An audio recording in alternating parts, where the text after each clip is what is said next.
Welcome to Team Tigio Court TV, where we upload videos every single day. So make sure you subscribe to our channel, like our videos, and share our videos. That you are entering. This time, we're in green instead of blue. Now, Your Honor, I will read the statement from Jared Ricks, the brother of the victim. Good morning. My name is Jared Ricks, and I am the brother of Robert Brooks. My brother was my idol growing up.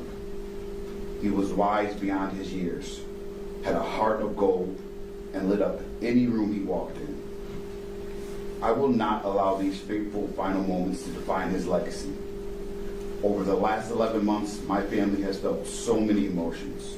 Grief, anger, resentment, hopelessness are all at the top of that list. Witnessing someone you love being treated with such cruelty by the correctional officers of the New York State Department of Corrections and Community Supervision has opened our eyes to the atrocities transpiring behind those walls. My brother's situation was an anomaly. Not because these organized beatings of incarcerated individuals don't happen. We know that they do. But because the 30-minute recording of the body-worn cameras exists. We've heard countless stories that mirror the events of December 9th, 2024, but justice was not served. Today, we get justice. Today, we heal just a little bit, knowing that you are no longer authoritative figures of this system that failed Robert Brooks. You will now have a unique experience of going from officer to convict. As you men begin your journey into the New York State Department of Corrections, I hope your welcome committee shows more grace than you gave my brother on December 9th of 2024. Your Honor, we would just ask that these statements be incorporated to the following sentences of the other co-defendants. We won't reread those for each one of those sentences. Your Honor, I'll just briefly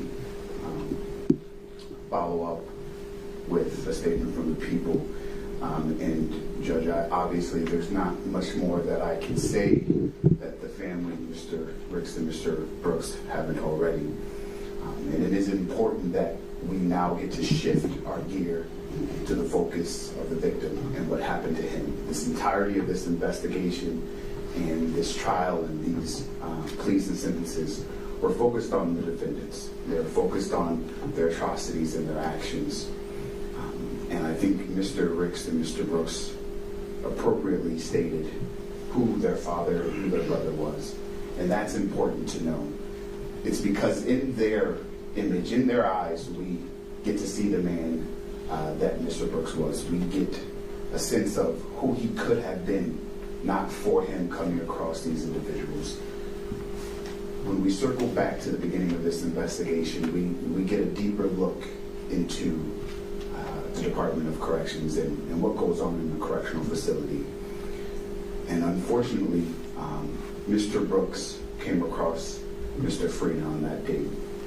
Mr. Brooks, in search of safety and security because of experiences that he was enduring in the Mohawk Correctional Facility, it came to light that he was seeking safety and protection from the wrong place, unfortunately.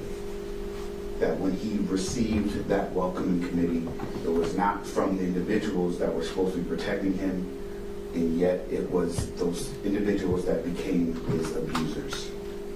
Throughout the investigation, you'll see, or we've seen, that he's beaten, he is broken, he's unprotected, he's unsafe, and these men took advantage of that, of a man in that dire straits. And it is unfortunate that we won't be able to see what Mr. Brooks would have done with his life after he exited that facility. We have gotten to know Mr. Brooks and Mr. Ricks very well throughout this process, and I've heard a lot about who their loved one was, and I got to see who he was in their eyes and how they spoke about him and who the men they are. And I can only imagine that Mr. Brooks would have been the same if given that opportunity. Judge, these correctional officers are in a facility and doing a very hard job. And in this investigation, it is said many times that they are living the same life as those individuals when they go behind that wall. But the truth of the matter is, Your Honor, the expectations of these officers are different. They are held to a higher standard. They are behind that walls to be better, to do better, to help individuals be better once they are released. This investigation has shed light that is not happening, that did not happen, that they took away that opportunity from Mr. Brooks. It said in the statement that they hope that he gets treated better than their loved one was. And truly speaking, Judge, I don't know if that will happen. But I will say, and I will echo that I've said to the family, that the death of Mr. Brooks has shed light on that. So at least now we know there is a potential that these things won't happen again, and that these individuals, these incarcerated individuals, these men and women serving their time will be granted that opportunity to be better once they leave. Thank you, Your Honor. Thank you, Mr. Woodcourt. Mr. Riado, would you like to hear? Yeah, just briefly. I come to know Anthony well throughout this case. What appears on body worn camera is not the man I know. For 24 and a half years, he served in the New York State Department of Corrections as an officer, one of the most demanding, dangerous jobs in public service. An environment where officers are routinely berated, assaulted, and placed in harm's way. Having served in that role myself, I understand firsthand the toll that takes. Despite those conditions, Anthony served with honor, professionalism, and courage. His personal record reflects multiple accommodations, including separate occasions where he intervened and rescued inmates. Outside of his service to the state, he's been a devoted husband for more than 20 years. He has raised 3 children who are positive, productive members of this community. From the outset, Anthony has expressed genuine remorse. He understands that the situation deteriorated regardless of the circumstances unfolding, and he knows he should have intervened. While friends and family urged him to continue fighting these charges, he insisted on taking responsibility and directing the result of this case. Some may attempt to define him solely what occurred on December 9th, 2024. But that isolated moment does not erase a lifetime of honorable service, personal sacrifice, and meaningful contribution. His character, his career, the way he's lived his life, the family he's raised, speaks truly to who he is. Thank you. Thank you, Mr. Riado. Mr. Farina, was there anything that you want to say prior to being sentenced? Well, for the record, the defendant did waive his right to appeal at the time of his plea, so I'll not be going over those rights again. One thing I want to clarify, I did receive your sentencing memorandum, Mr. Riado, and with the number of statements on Mr. Farina's behalf that were attached there too, there was one overriding theme in a great many of them, which implored me to show leniency and impose a sentence less than was agreed to by the parties. So we're all very clear and very much on the same page. This is an agreed upon sentence. This is an agreement that was reached between the prosecution and the defense. At this juncture, this court has no authority for the people's asking to sentence to a minute more than was agreed to, or for anyone else is asking to sentence to a minute less than was agreed to. The agreed upon sentence is what will be imposed here today.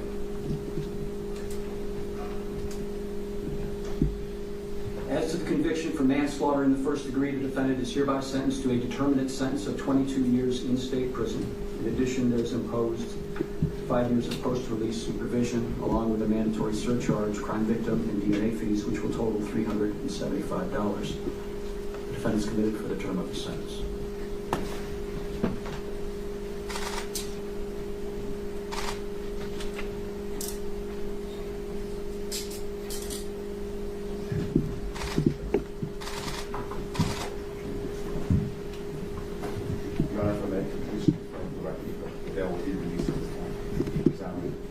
will be released. However, the proposed form you sent to me suggested that I was returning that to you, but it was posted by a Diane Farina. Correct. It'll be returned to Diane Farina. Understood. Thank you.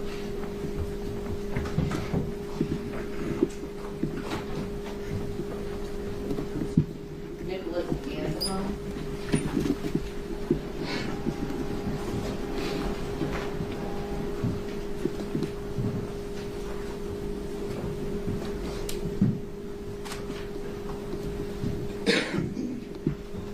This is the matter of the people against Nicholas Anzalone, indicted 25035. This matter is on for sentencing. As back on September 22nd, the defendant pled guilty to 1 count of manslaughter in the first degree, with the agreed upon sentence being 22 years in state prison with 5 years post-release supervision, a waiver of appeal, and surcharges. Is that the people's understanding? It is, Your Honor. Counsel, that's your understanding? It is, Judge. Do the people then move sentence? People so move, Your Honor. Would you like to be heard? Briefly, Your Honor, as I previously stated, we were provided the impact statement that I've read, and I would just like, for the record, that that be attached to this sentencing with Mr. Anzalone as well. And again, Judge, I won't belabor any of the points that I've already stated under Mr. Farina's sentencing, but, you know, Your Honor, I think it is important that while we have seen the videos, the relevant videos in this case many times, both in the media, in the trial, and throughout this investigation, and truthfully speaking, I don't want to harp on that video any more than we have to, because it was traumatic for all that have watched. It was obviously traumatic for the family experiencing the loss of their loved one and having to essentially relive his death every time that was played.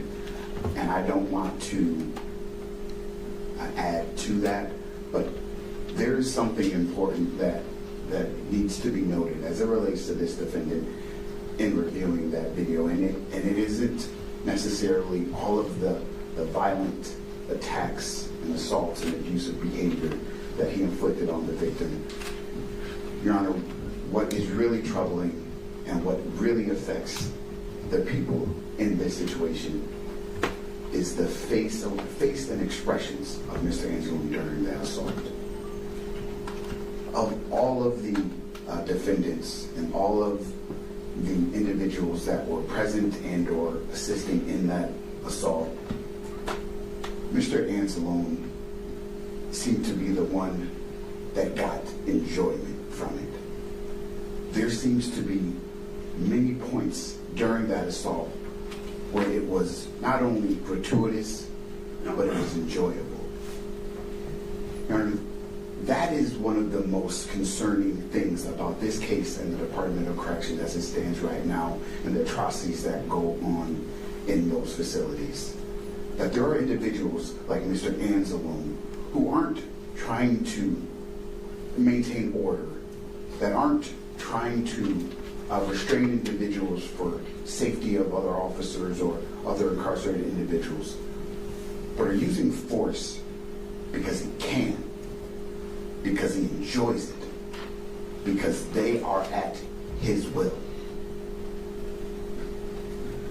Again, Your Honor, the family has spoken on many occasions about their loved one, about Mr. Brooks. And you can see in the video as well, he seemed like a very kind-hearted person, and his loved ones echo that and express that and confirm that. That meant nothing to Mr. Anzalone, because he did not see Mr. Brooks. He did not see the potential in Mr. Brooks. He saw someone that he could control and that he could dominate.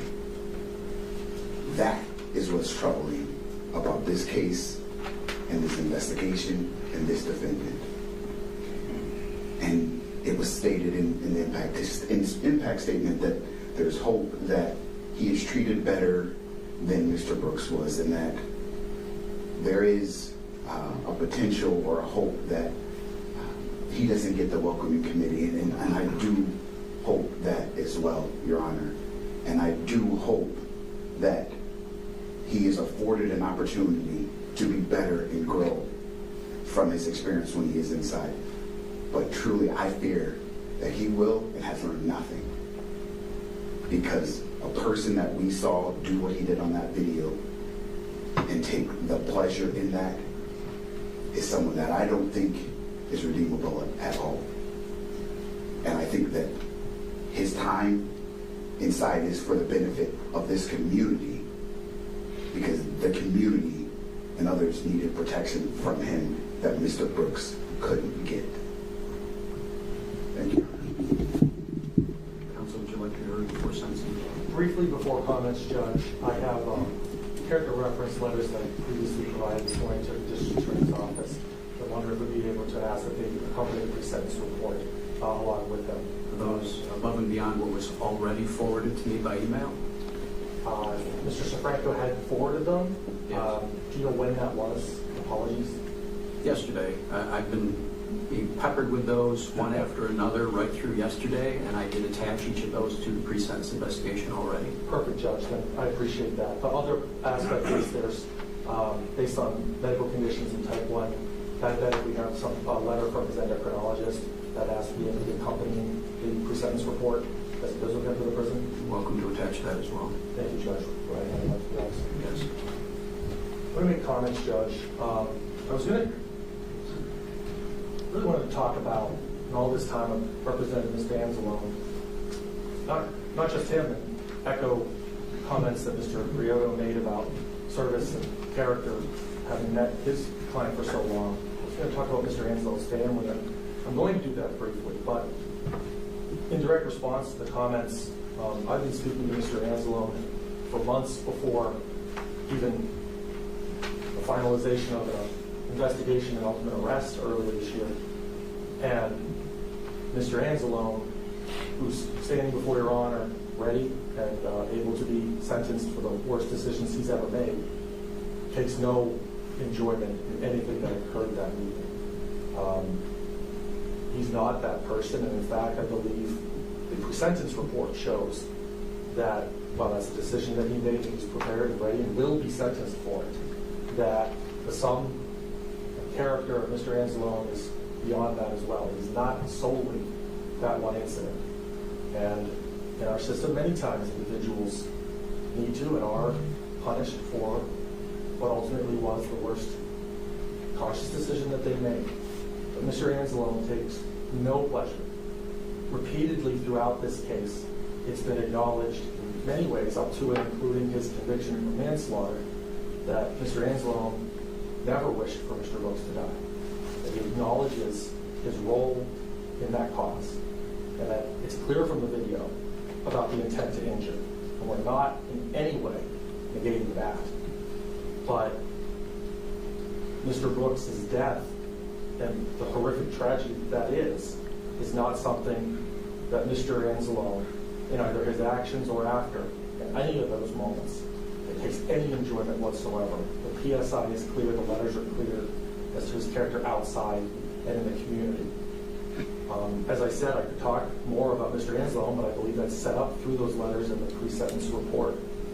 What I've also gotten to know is his wife, his parents, other family members who have come both to our office, us to their homes, and the love and care that they have. And I don't believe anyone at any point would ever allege that those individuals had any involvement or have any fault in this crime. And they too are horrifically injured by this, and that Mr. Anzalone knows as well. It is both his sorrow and his statement that he said about Mr. Brooks and his family, as well as to his own. And it's reflected as coming through, I believe, in the pre-sentence report and otherwise, as genuine. As they've said, as the government has said at multiple points, Mr. Brooks tragically was not given the opportunity to show who he could be after. And I echo those comments. That is a tragedy. I believe Mr. Anzalone will take every moment of his sentence and if eventual release in showing that his true character is not that day and that he is prepared to serve out that sentence for what he did. Thank you. Counsel, if you have additional copies of those character letters you wanted, I'll take them. They seem to have become separated from the PSI after it was provided to you. My apologies and thank you, Judge. Mr. Anzalone, is there anything that you want to say prior to your sentence? Nobody. Note for the record that the defendant waived his right to appeal at the time of his plea, so I'm not going over those rights again. I've been at this a long time, and I've seen a lot of terrible things in this room. I've never seen so many lives destroyed in a moment.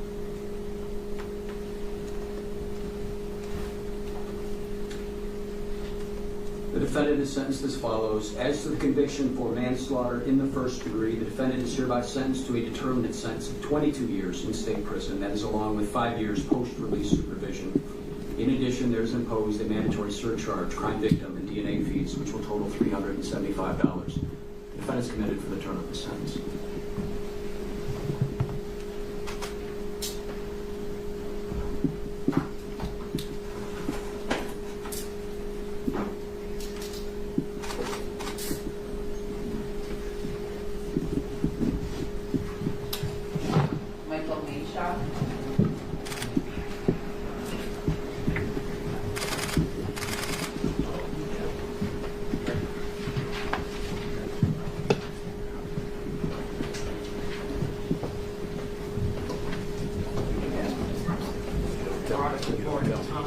On behalf of Michael Marshall.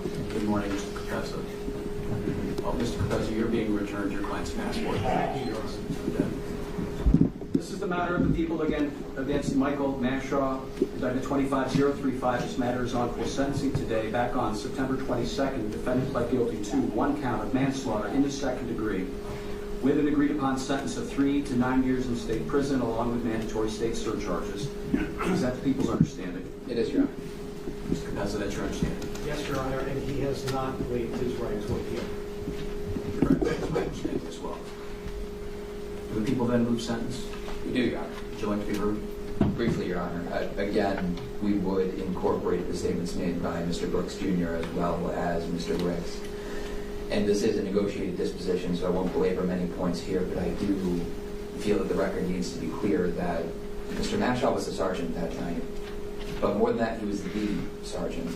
As we found in the trial, he was solely and individually responsible in his own mind for that use of force on Mr. Brooks. So while Mr. Brooks was being beaten, while Mr. Brooks was deteriorating before his eyes, that was Mr. Mashaw's responsibility. And he did nothing. He didn't help Mr. Brooks. He didn't protect Mr. Brooks. He didn't get Mr. Brooks treatment. He walked out of the room after Mr. Brooks had been stripped down to his underwear, clearly in absolute crisis, and he mocked him.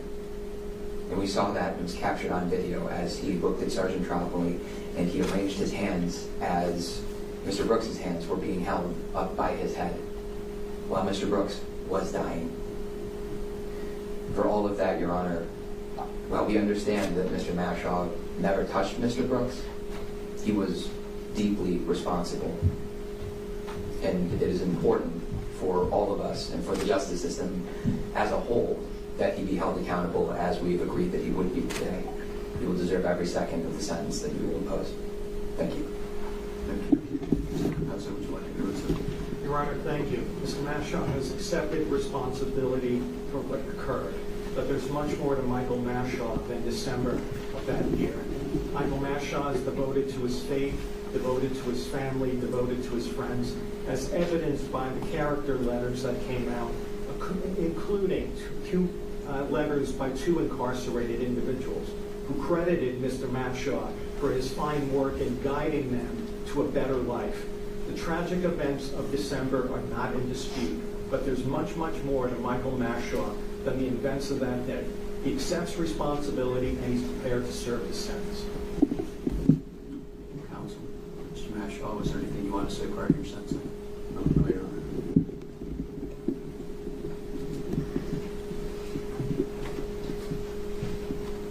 I'll impose the agreed upon sentence. I did review the character letters that were submitted. They speak very well of you, Mr. Mashaw. Appreciate your service to our country. The words of the prosecution are well put here in the sense that some of us got to spend a lot of time watching and rewatching that video in the recent trial of this matter. There's individuals responsible for what they did. I couldn't help but notice as you stood there,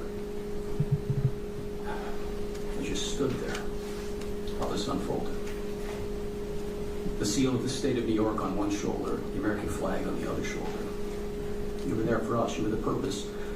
The person who had the authority, whose job it was, the reason you were there was to make sure something like this didn't happen. You were in the best position to say stop, and you didn't.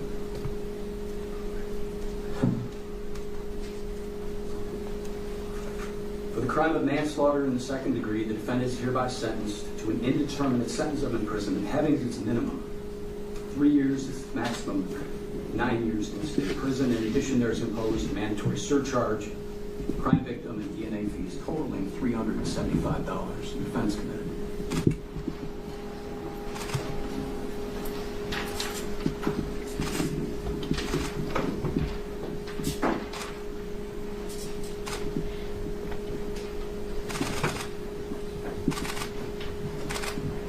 David Walters.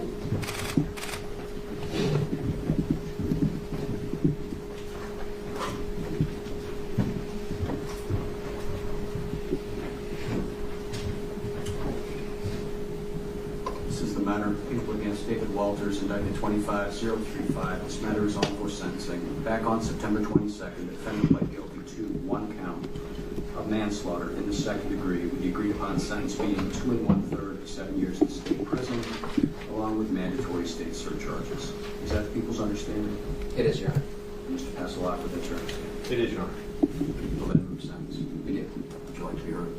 Again, briefly, Your Honor, the statements of Mr. Brooks and Mr. Ricks, again, we would incorporate and we would rely on that to speak for Mr. Brooks himself. But one more time, something does need to be said about Mr. Walters himself and what he and his actions and his conduct show about really the incarcerative system as a whole, as it stands. I expect we'll hear that Mr. Walters didn't do anything, that he wasn't in the room very much, and those things may be true, but he was in it, he was around it, he was hearing it, and he saw among the worst portions of the assault, and we know that because we see him on video. And not only did he not do anything, he barely reacted. And I think more than anything else, that is what makes this case so important and what makes it so egregious. Because the violence is bad, and watching a group of people in a position of power abusing and ultimately killing a helpless, restrained man is bad. But what's worse is the indifference about it. What's worse is that there were corrections officers in that room, and Mr. Walters among them, who didn't seem to think that any of this was even out of the ordinary. There was no look of shock. There was no surprise. There was no sense of urgency about any of it. This is routine for them. That, more than anything else, was what we took away from that video. And, Your Honor, that can't be the case. This can't be the routine. This cannot be how incarcerated individuals are treated.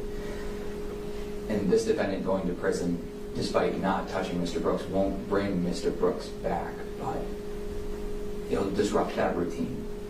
It will change how those people in those walls view their job. This was not acceptable. What Mr. Walters did was not acceptable.